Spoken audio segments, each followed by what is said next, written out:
آئندہ آنے والا مہینہ اپنے دامن میں حق و باطل کا معرکہ رکھتا ہے، اور ہر ذی شعور، نہ نبی ہو چاہے ولی ہو اور کوئی بھی انسان ہو، اسے جب پیدائش ہے، زندگی ہے، تو اسے حق و باطل کے کسی نہ کسی معرکے میں اس سے گزرنا پڑتا ہے۔ بعض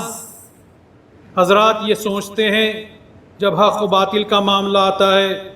تو ہم خامخواہ کیوں اس میں الجھیں، خاموشی اختیار کرنا بہتر ہے، صلح کرنا بہتر ہے۔ مگر ان کو یاد رکھنا چاہیے کہ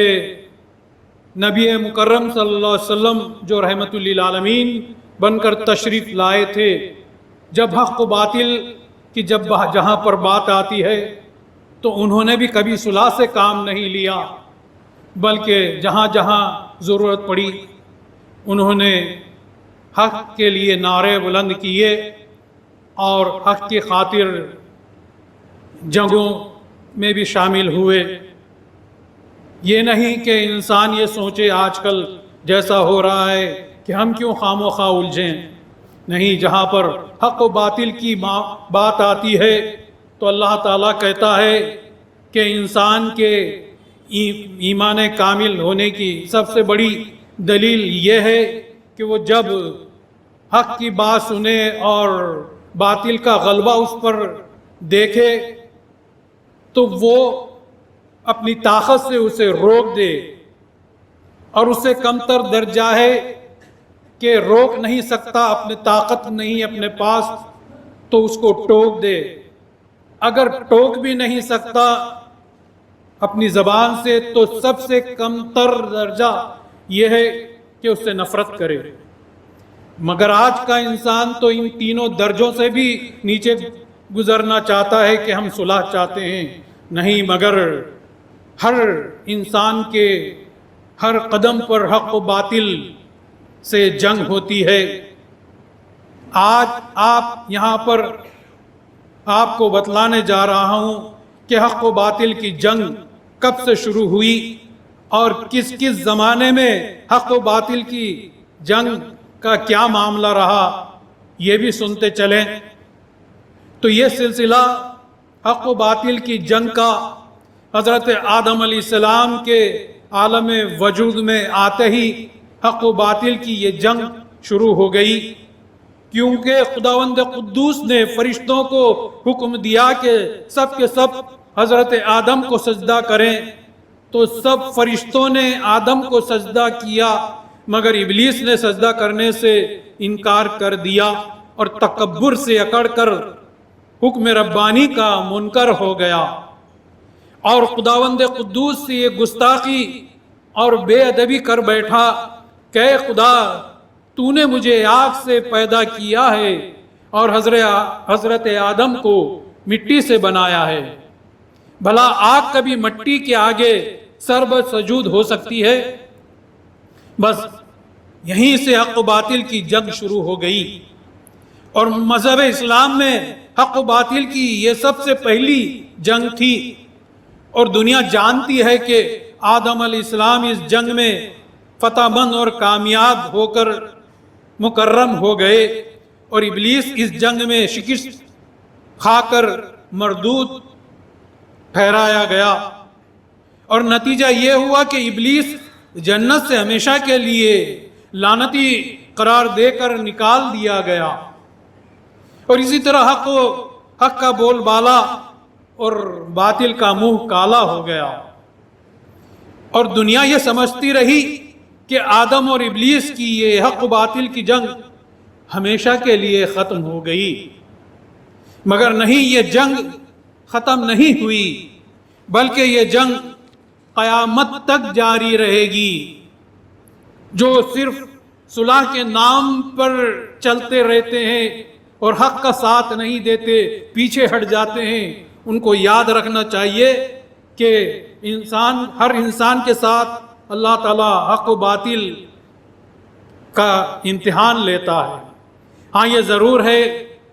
کہ جنگ کا میدان بدلتا رہتا ہے، جنگ کے فوجی کمانڈر بدلتے رہتے ہیں، جنگ کرنے کا طریقہ بدلتے رہتا ہے، مگر یہ جنگ صرف حق و باطل ہی کی جنگ کہلائے گی۔ یہاں تک کہ ایک دور ایسا بھی آیا کہ ایک جانب حضرت ابراہیم علیہ السلام حقانی لشکر کے سپہ سالار بن کر توحید خداوندی کا پرچم ہاتھ میں لیے کھڑے، اور دوسری طرف نمرود شیطانی فوجوں کا کمانڈر بن کر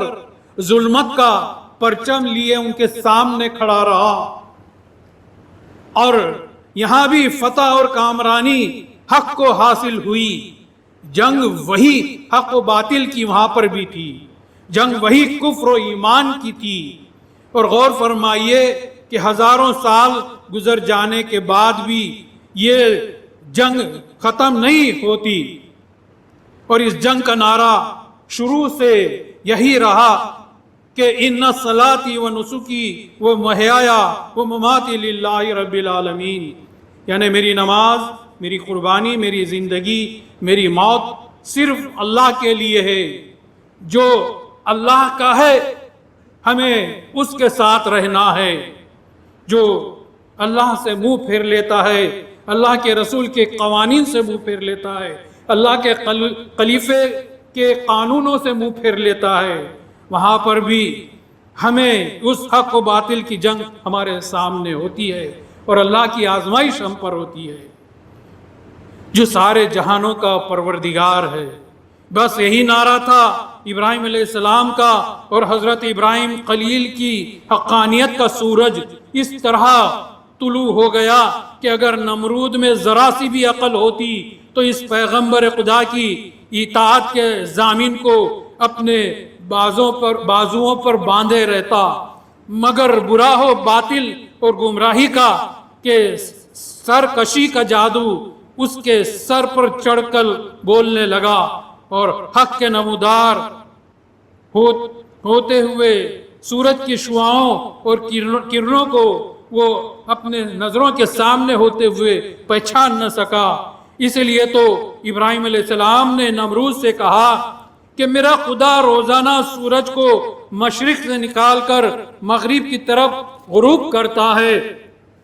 تیری باطل طاقت میں دم ہے تو اسی سورج کو مغرب کی طرف سے نکال کر مشرق کی طرف غروب کر کے دکھلا دے۔ نمرود یہ سن کر بھڑک اٹھا، اور یہیں سے حق و باطل کی جنگ شروع ہو گئی، اور نمرود نے ابراہیم علیہ السلام کو شکست دینے کے لیے میلوں لمبی آگ دہکائی، جس آگ کے شعلے آسمانوں سے باتیں کر رہے تھے۔ اس آگ میں حضرت ابراہیم علیہ السلام کو ڈلوا کر نمرود نے سوچا کہ حق پر باطل کو کامیابی مل گئی۔ وہ اسی اطمینان میں تھا کہ رب جلیل نے اپنا حکم جاری کیا کہ یا نارو کونی بردم و سلامن علی ابراہیم، یعنی اے آگ تو ابراہیم پر ٹھنڈی ہو جا۔ اور اس جنگ کا بھی وہی انجام ہوا کہ حق کو ہر بار کی طرح فتح حاصل ہوئی، اگرچہ کہ نمرود نے اپنی طاقت سے پوری کوشش کی کہ وہ حق کی شمع کو بجھا دے، مگر اب کی بار بھی حق نے یہی آواز بلند کی کہ کہہ دو کہ حق آیا اور باطل مٹ گیا۔ نور خدا ہے کفر کی حرکت پر خندہ زن، پھوکوں سے یہ چراغ بجھایا نہیں جاتا۔ حق و باطل کی جنگ میں نتیجہ یہ نکلتا ہے کہ باطل کی شمع ایک معمولی سے جھونکے سے بجھا دی جاتی ہے، حالانکہ اللہ ان کو باطل پرستوں کو کچھ مدت دیتا ہے، اور یہ سمجھتے ہیں اور اتراتے ہیں کہ ہم ہمیشہ کامیاب ہماری چالاکیوں سے رہتے ہیں، مگر یہ نہیں سوچتے کہ اللہ انہیں مہلت دے رہا ہے۔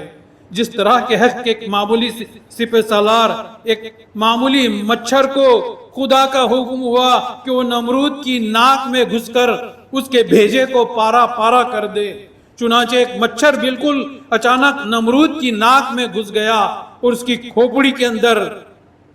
بھیجے میں حملہ کر دیا۔ نمرود کے سر کے درد کی شدت سے وہ بے قرار ہو کر تڑپ اٹھا اور اس کے سپاہی نمرود کے سر کے درد کو ختم کرنے کے لیے جوتے اور لکڑیاں برساتے تھے اس کے سر پر،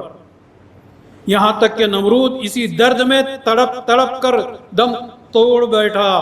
اسی طرح ظلماتی اور باطلی طاقتیں لاکھ کوشش کریں کہ حق کے چراغ کو بجھا دیں، مگر قدرت خداوندی کا یہی اعلان ہے کہ خدا کا نور بجھا ہے نہ بجھ سکے گا۔ اس لیے بار بار یہی اعلان ہوتا رہا کہ کہہ دو حق آیا اور باطل مٹ گیا۔ قل جاء الحق وزهق الباطل، اور یہی معاملہ اور یہی صدا خلیفۃ اللہ مہدی موعود علیہ السلام کے اس دنیا میں تشریف لانے پر بھی اللہ کی جانب سے ہوئی کہ کہہ دو کہ حق آیا اور باطل مٹ گیا۔ اب جس کو چاہے حق کا ساتھ دیں اور جو چاہے باطل کی طرف چلے جائیں یا ان کے ساتھ ہو جائیں۔ یہاں پر آخر میں پھر بتلا دینا ضروری سمجھتا ہوں کہ حق اور باطل کسے کہتے ہیں۔ حق نور کو کہتے ہیں، روشنی کو کہتے ہیں، اور باطل کی نشانی اندھیرا ہے۔ اور جس طرح دنیا کے اندھیرے کو دور کرنے کے لیے شمع کو روشن کرنے کی ضرورت ہوتی ہے، جیسے کہ اندھیری کوٹھڑی میں ٹیوب لائٹ سلگانے سے اندھیرا دور ہو جاتا ہے، اسی طرح انسانیت کی روحانیت میں یا مہدی موعود علیہ السلام کی تعلیم میں باطل نام ہے میں پن کا، اور اسی میں پن کے اندھیرے کو اس باطل کی طاقت کو دور کرنے کے لیے اپنے اندر اللہ تو ہے کا چراغ جلانے کی ضرورت ہے، اور تب جا کر باطل کی شکست ہو کر رہے گی۔ اور اسی طرح حق و باطل کی جنگ میں اللہ تعالیٰ انسان کو عقل نوری عطا کرتا ہے تاکہ وہ اس عقل نوری کے ذریعے حق کو پہچان لے اور حق کا جو ساتھ دیتے ہیں ان کا ساتھ دے، خاموش نہ ہو جائے۔ اور حق و باطل کی جنگ میں جیت اسی کی ہوتی ہے جو اپنے نفس کو پہچان لیتا ہے۔ اس لیے تو حضور صلی اللہ علیہ وسلم نے فرمایا کہ من عرف نفسہ فقد عرف اللہ، جس نے اپنے نفس کو پہچانا اس نے اپنے رب کو پہچانا، اور جس نے رب کو پہچانا وہ حق و باطل کی جنگ میں کامیاب ہو گیا۔ یہی وہ درس ولایت ہے جس کو مخلوق تک پہنچانے کے لیے مہدی موعود علیہ السلام اس دنیا میں تشریف لائے، اور آپ علیہ السلام نے جیسے ہی اس دنیا میں قدم رکھا تو غیب سے یہی آواز آئی کہ قل جاء الحق وزهق الباطل ان الباطل کان زہوقا، کہہ دو کہ حق آیا اور باطل مٹ گیا۔ بے شک باطل کو مٹنا ہی ہے۔ اللہ تعالیٰ سے دعا ہے کہ بطول فعل رسول مہدی ہمیں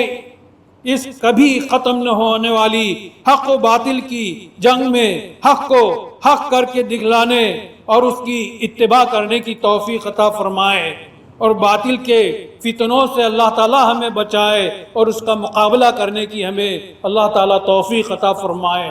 آمین ثم آمین۔ بارک اللہ لنا ولکم فی القرآن العظیم ونفعنا وإیاکم بالآیات و ذکر الحکیم، انہ تعالی جواد ملک بر رؤوف رحیم۔